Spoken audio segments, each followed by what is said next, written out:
Hello everyone, welcome to the Whistling Hermit's One Card Spread series.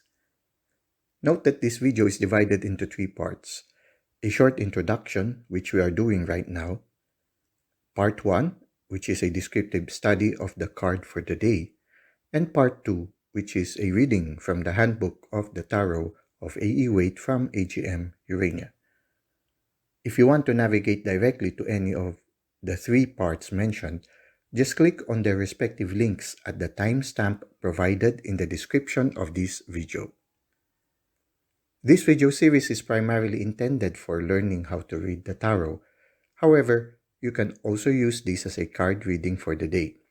This is a timeless reading, so if you are watching this now, its message might be for you. In this series, we will be using the Giant Rider Waite Tarot deck. We will also be using the Handbook of the Tarot of A.E. Waite from AGM Urania. The first part of the video will be a descriptive study of a specific card in the tarot.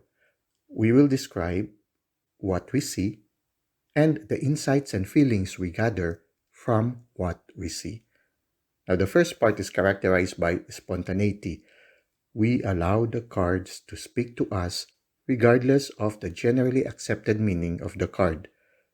By doing this, we hope to increase our intuitive capacity for reading the tarot cards.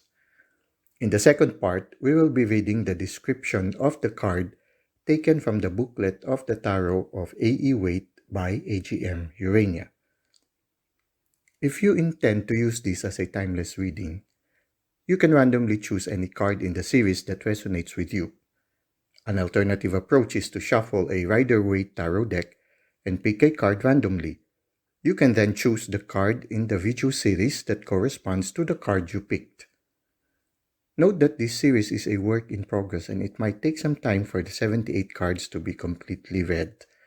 So, without any further delay, let us proceed to the card for the day.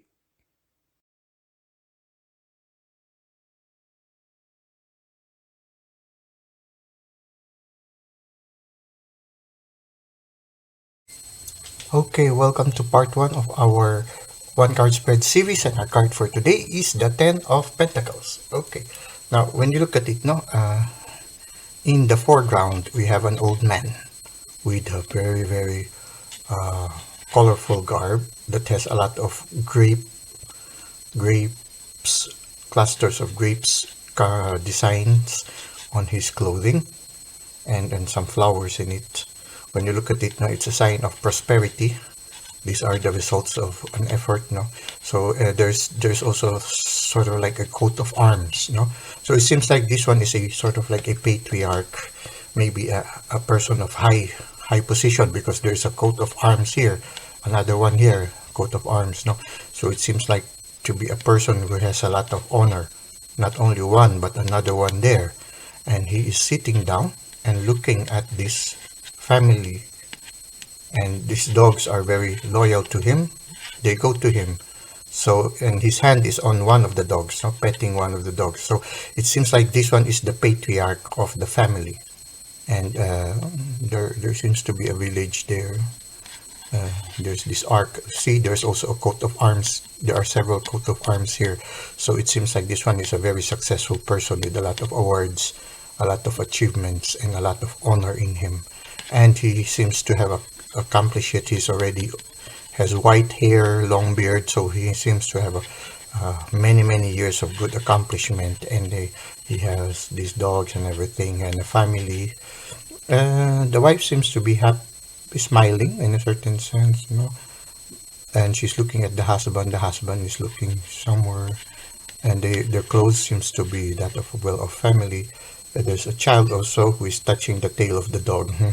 So the child is playing with the dog. There's only one child, and they have a big house with a tower, a tower there, and there are a lot of pentacles here. So it seems like this person is at the pinnacle of his success, and that he has already passed to the next generation the fruits of the success that he has in his life. Some would compare this card to the Ten of Cups. And when you look at the Ten of Cups, yes, it is also a fulfillment of a family, but there's no patriarch. So it seems like a family that is happy but still beginning in their life. And the situation in their life is not as affluent as this family, no? But the beautiful thing about here, there seems to be a certain sense of happiness here. That this child is also playing with the dog, but not as enthusiastic as these children who were really dancing. The wife is smiling, and they seem to have a good relationship with the husband, but they seem to be less joyful as this one, wherein they are less expressive. They hear the husband embraces the waist of the wife, and both are extending their hand towards the sky, looking and sort of like there is a sense of gratefulness to the graces they are receiving from above. Here, they seem to be preoccupied, and there is less. The card speaks less of the presence of the divine. There's more of the message of the presence of success and riches. There is less expression of the presence of the divine. Maybe that is the reason, maybe that is what is lacking in this card. This one is it seems like all throughout the whole of their day, the whole of their life is has this awareness of the presence of God, and maybe this gratefulness to the presence of God. Here, the stars are the ones that are predominated, the pentacles are the ones that are predominating, so they are more preoccupied with worldly considerations, maybe, and because of the preoccupations with worldly preoccupations, there is less room to be aware of the divine, and less room to be grateful, to notice the generosity of the divine in their life. Maybe that is what can be added in this situation, no? And maybe this is why this man also is a little pensive. He's thinking, meditating on something. Maybe he is meditating of something is missing.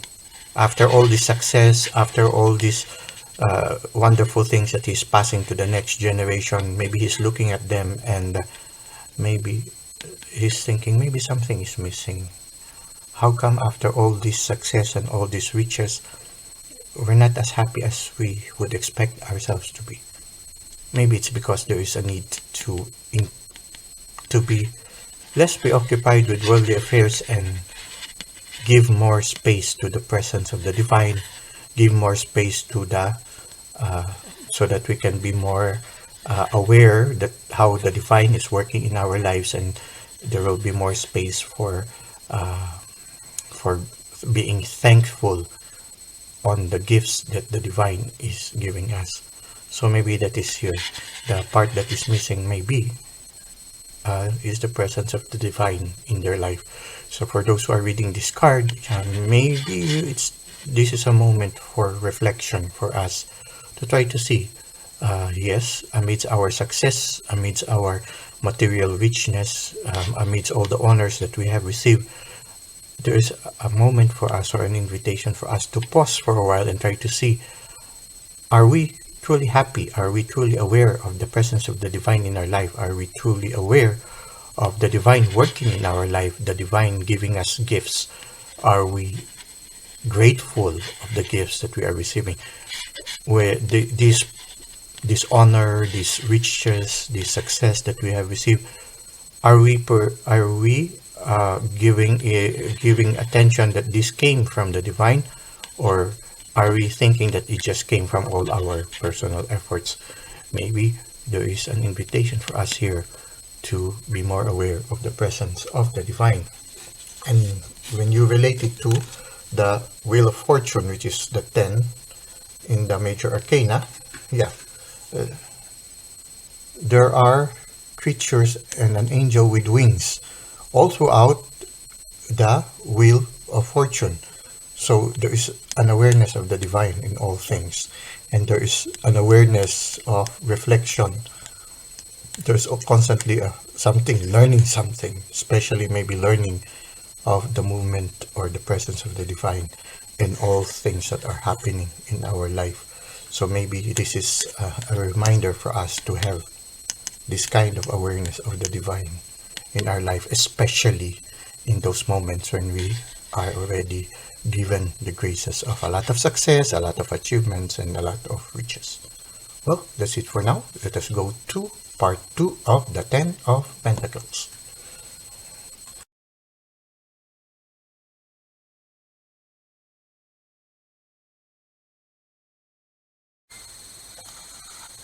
Welcome to part 2 of our one card spread series, and our card for today is the Ten of Pentacles. Let us now read from the Booklet of the Tarot of A.E. Waite from AGM Urania. Here we see the conclusion of the effort to create a stable and wealthy society. We see a family in either an ordered town or their own manor courtyard. Well-dressed, prosperous, they appear in sharp contrast to the simple family and setting of the Ten of Cups. But were that family celebrated joyously, these people seem tense. The man looking away from the woman, the child clinging to his mother's dress and holding on to the dog. They may have developed the practical side of Pentacles, but forgotten the magical. And yet the magical is all around them. The 10 Pentacles form a famous Kabbalistic diagram known as the Tree of Life. Other cards hint at it, but this is the only place it appears in full. But while in virtually every other card, the people and the symbols interact, here they just overlay the picture. Most significantly, a mysterious old man, symbol of the spiritual world, sits just outside the archway. Only the dogs notice him. Divinatory meanings: wealth, stability, security, possibly lack of emotion. Warning, advice: venturing outside one's safe world into the unknown. Action: enjoy your surroundings, but recognize there is more to your world than what you see. Well, we've finished part 2 of our one card spread series, and it's very interesting to see this contrast between the Ten of Pentacles and the Ten of Cups. Until next time, have a great day.